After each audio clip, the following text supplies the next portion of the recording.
CCRP Silver Club is sponsored by Ccrp, Digicel, NCB, Manpower and Maintenance Services Limited Group, and JNGI.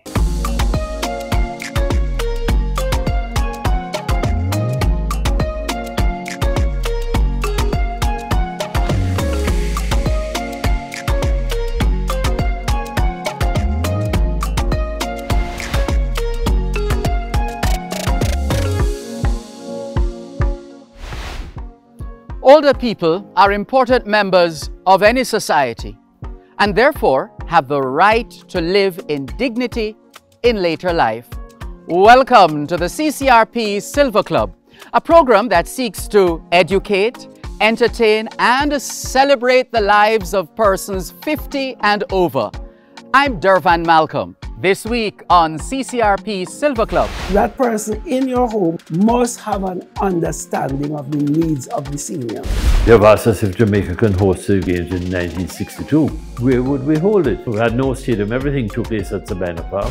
I don't recommend that you fight until you get to the moment that they may want to take you away from the scene. Everyone deserves to feel secure. That's why self-defense and security are important topics for seniors. Commander George Overton breaks this down for us. Seniors are seen as vulnerable people, either vulnerable because of their physical strength or their unawareness of what's happening in the environment around them. Being aware of what's going on around you, who's around you, what's happening and so on is very important, because that's when you'll know that things are going out of context. We're seeing where a number of people are going to the bank. They're going to the bank on the same day of the week because maybe it's the day that pension checks come in, maybe it's the day that your house routine. So most of us as elderly persons, we set a routine. We go to the bank on the Thursdays or the Friday mornings. We draw the household money that is required. We go and do a little supermarketing and we go back home. We become vulnerable the moment we take cash from the bank. If we must take cash for the bank, how do we get rid of it as quickly as possible? If we can vary our routines, that's very important. We don't want to draw attention to ourselves, whether it be by the expensive jewelry or the whole lot of jewelry, or the big designer handbags and you know, taking out the wallet and exposing large amounts of cash in the wallet. We want to avoid those things. Take out exactly how much you need. Historically, we have had a number of crimes committed against elderly persons returning from the bank, returning from the supermarket, taking time to get out of the car, taking time to open the gate. Call in advance. Everybody today carries a cell phone. Call home in advance. Get somebody to come out, open the gate, have a presence outside in the space before you get there, if you can. If you can't, then you just have to heighten that awareness and alertness to ensure that you are able to take the evasive action.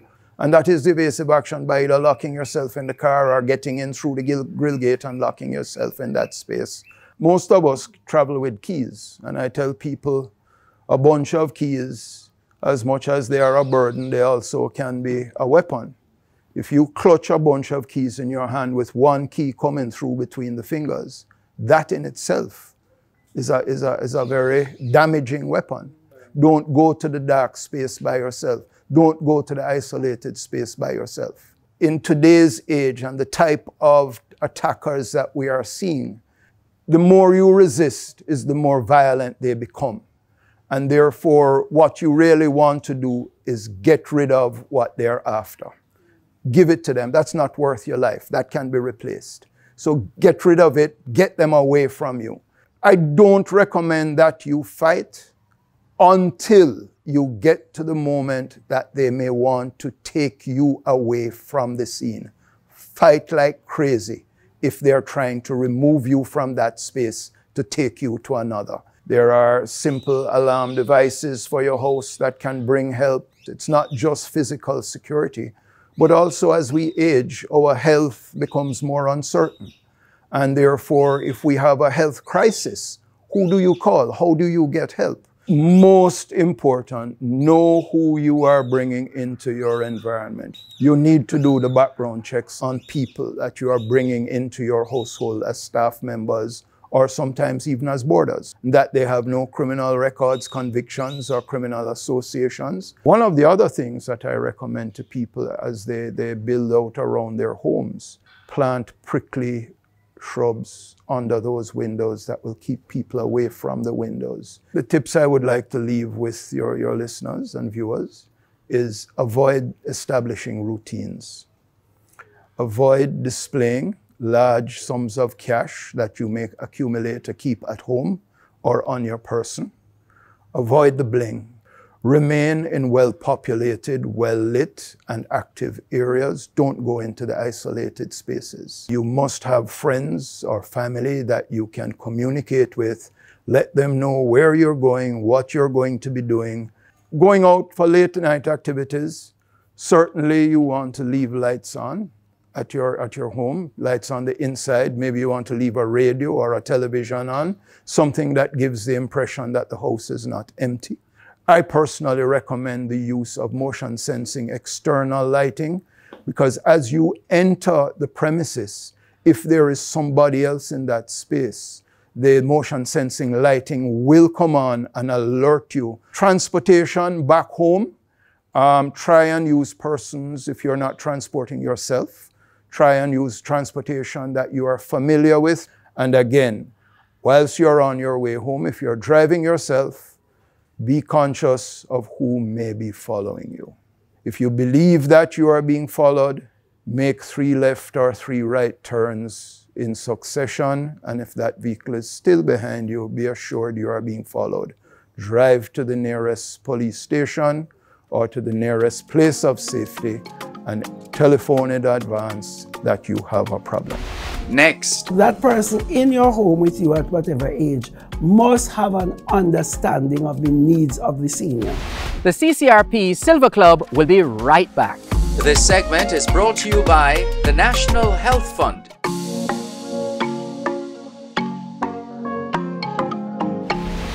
There will come a time when relatives will need to start taking care of their elderly loved ones.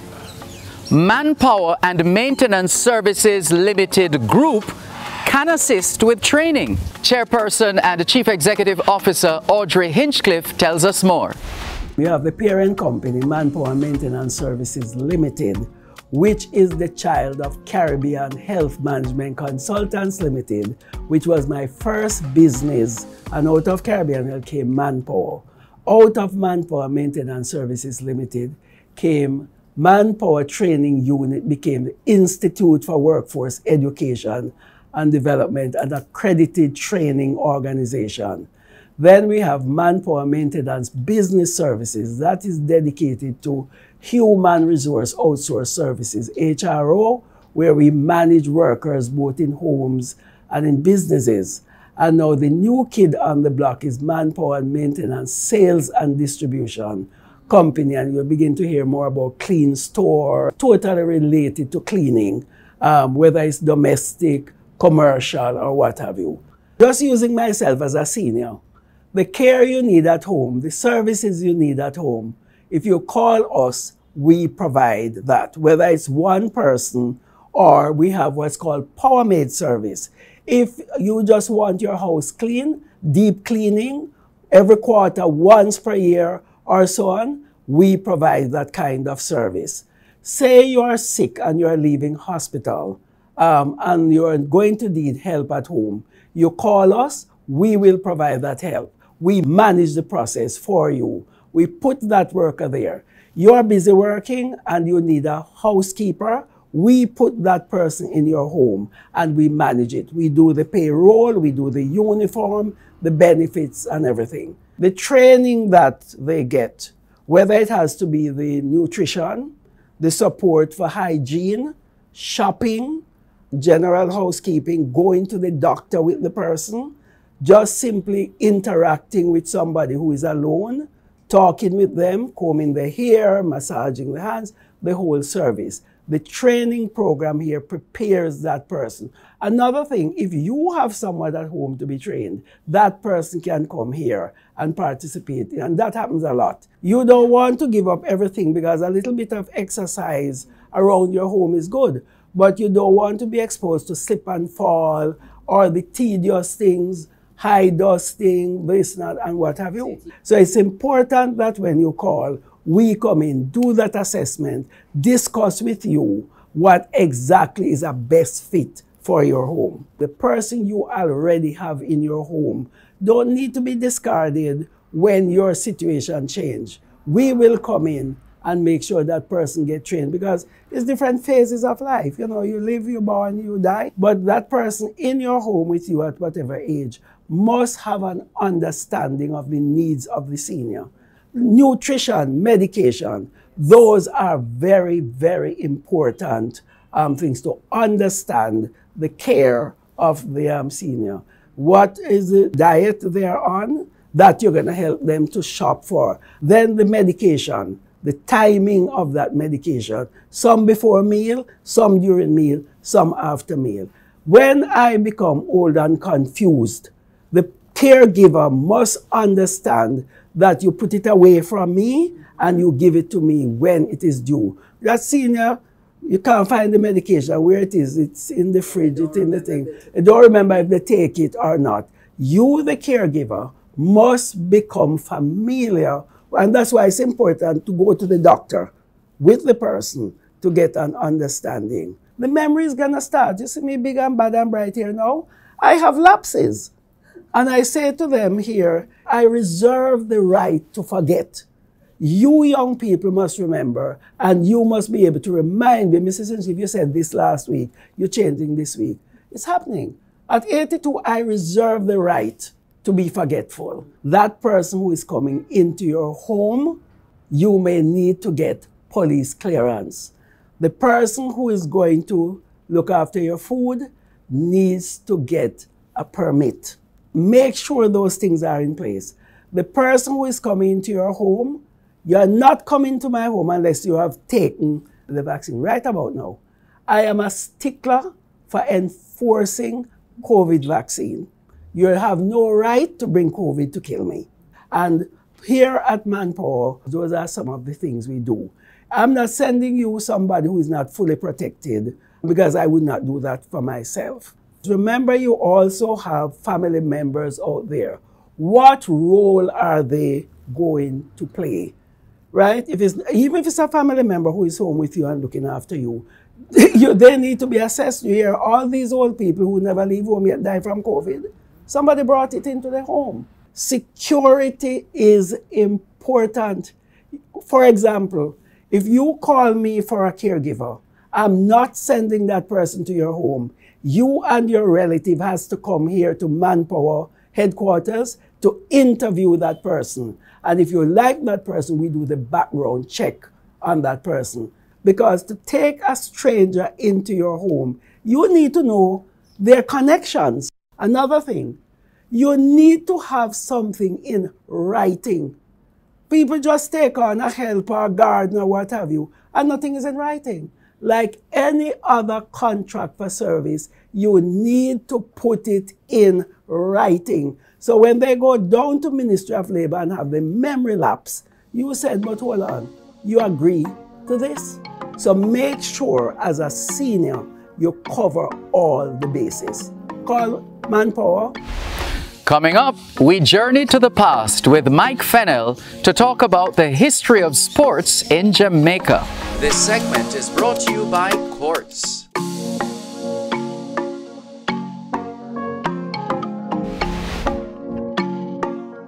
We can't talk about Jamaica's legacy without talking about sports. And Mike Fennell has been a part of this industry for most of his life. He takes us back to some of the pivotal sporting moments in Jamaica's history. It's very nice to be at the stadium because the stadium has played such an important role in sport in Jamaica and in my own personal life. I went to Calabar, and obviously one of the things that hit me there as a youngster at Calabar was the 1948 Olympic Games with our great stars, Herb McKinley, Arthur Wint, who both went to Calabar, and of course there was George Roden and Les Lam. At that time I knew very little about the Olympic movement, just that we had these huge stars in London in 1948. This was followed in 52 with the Helsinki Olympic Games, where we broke world records a world record in the 4x400 meters relay, and Herb McKinley had this fantastic tie with Louis Remigine in the 100 meters, and then Arthur Wint again came second in the 800. You know, that was very much in the forefront. How the National Cmdr came about, and I can perhaps one of the few people still around to tell you about this. I was a member of the Jamaican team to the Central American Caribbean Games, which should have been held in Caracas, Venezuela in '58, but they had a revolution there, so it didn't take place till January '59. And when we went, Dr. Benny Machado, who was the chef de mission, he was a vice president of the Olympic Association, went to the general meeting, and he came back the evening to say, look, they have asked us if Jamaica can host the next edition of the Games in 1962. We had a little meeting of management in Caracas and said, wow, this would be fantastic, but where would we hold it? You know, we had no stadium, everything took place at Sabina Park. Champs and all of that thing was at Sabina Park. And we got back, the Olympic Association went to Premier Norman Manley. And Premier Norman Manley said, well, this would be fantastic, but how can we do it? This is a country thing. Let me talk to Buster. Buster's response was, if this thing is for Jamaica, go for it. It's a Jamaican situation. No politics. They looked at Heroes Park. They looked at various other places in Kingston. They looked at converting Sabina Park. Of course, that was a cricket club at the time. They looked at Caymanas Park. And not many people know this aspect of it. Caymanas Park had just been installed, and the horse racing was transferred from Knutsford Park, where Knutsford Boulevard is, out to Caymanas Park. And they had a grandstand there, and they had a drawing with showing how a running track could fit. And Norman Manley, who knew sport, was very knowledgeable about international affairs, said, no, if we're going to be serious about sport, we need a stadium. That was in '59, and ground was broken at the end of '60, I think. And this stadium was built in record time. It was done in time for us to have the games in August 1962. I represented Jamaica as a colony in Caracas in '59. I represented the West Indies Federation in 1959 at the Pan American Games in Chicago, and came back to representing Jamaica as an independent country in 1962. Because of my initial involvement with the stadium here, the first thing that happened here, of course, was not independence. It was a boxing fight between Bunny Grant and Dave Chanley of England for the Commonwealth lightweight boxing title, which Bunny Grant won. One of the things that really concerned me is that I don't think Jamaica and Jamaicans fully understand the impact of sport on our country's reputation abroad, our country's image, our brand Jamaica image, the impact that sport has had and the contribution that sport has had to brand Jamaica internationally. But Jamaica has always been recognized as a forward-looking country, a country that has gone beyond just the domestic shores and has participated, not just winning, but participated in a lot of international events as Jamaica. And one of the things that's, again, taken for granted is that today a lot of people do not know that a major part of this participation was started by one of our national heroes, Norman Manley.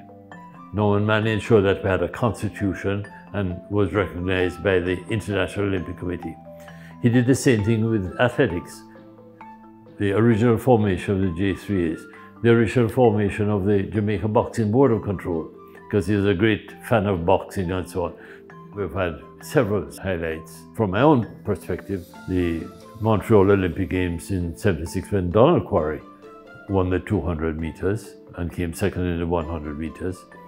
Then later on we had the Sunshine Showdown with Joe Frazier and George Foreman here. Michael McCallum, this renowned world welterweight title holder, was one of my proteges. Merle Notty, Dean Hemmings, and leading right through to the explosion on the athletic scene of Usain Bolt in the Beijing Olympic Games. And we have continued, you know. So these are all some tremendous highlights when you look back and you see what it has done. I haven't been through all of them, there are many others. There's the Reggae Boys qualification in 1998. I remember being at the stadium here, it was pandemonium, that achievement. The Sunshine Girls in netball, fantastic. Looking back, a question I would ask, I can't answer that. What would have happened to sport development in Jamaica over the 60 years if we did not have the stadium? So I've seen the role that it has played. It was built with a synthetic running track. It was not the type of track we had now. It was called en tout cas, which was a cinders type track. And then it was converted to the synthetic as we now know it. The only two things that were here at the time was here and the swimming pool. The National Arena, as we now know it, was built for the Commonwealth Games that we hosted in 1966. And then the National Indoor Sports Centre was built, I think, in 2006. As you know, Jamaica has never restricted itself in terms of what it can do, which is one of the fantastic things about Jamaica. A little island, limited resources, but it has never held us back in achieving great success in whatever we put our minds to. In the next 60 years, I think that obviously we have to ramp up our arrangements for management, administration, and so on. That has to become more modern, more professional, and a greater recognition of the role of sport in society. I'm aware of research that has been done to show that young children who do not play sport or have serious involvement in physical recreation do not achieve as much academically. United Nations and World Health Organization, the top bodies in the world, have recognized the role of sport and physical recreation in the well-being, physical and mental, of our people. You can then add that to the financial things, that in terms of sport to the economy and sport to the various opportunities that exist, and now a huge employer of people for those countries that have highly developed professional sports. Over the next 60 years, there was a question you asked, I would see the need for Jamaica at all levels to adopt the importance of sport in a broader area. This would involve having better facilities for sport. This would involve a better role in education and in everyday life. I would love to see in Jamaica, not in 60 years, but right now, a greater acceptance by our local government authorities, the parish councils, in ensuring that sports facilities and sports events take place in all the parishes, not just in Kingston. That's what I see as essential over the next 60 years. And that's where our stars will emerge. And Jamaica will continue to have stars. A tremendous lady. What a leader she was. So easy to talk to, so easy to interact.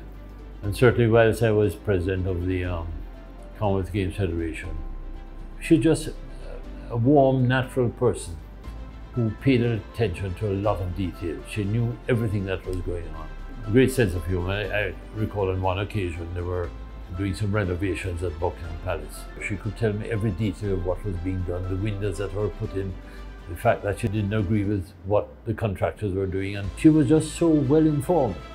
With sport, she knew the sport. She knew the athletes, the names of the athletes, and so on, she would call them. And I've witnessed this on more than one occasion. Just a great leader who acted with such poise, such understanding. It's the end of an era of great leadership. She was a fantastic example of a great human being. That's it for this episode of the CCRP Silver Club, where we keep you informed and educated about matters concerning you, our seniors.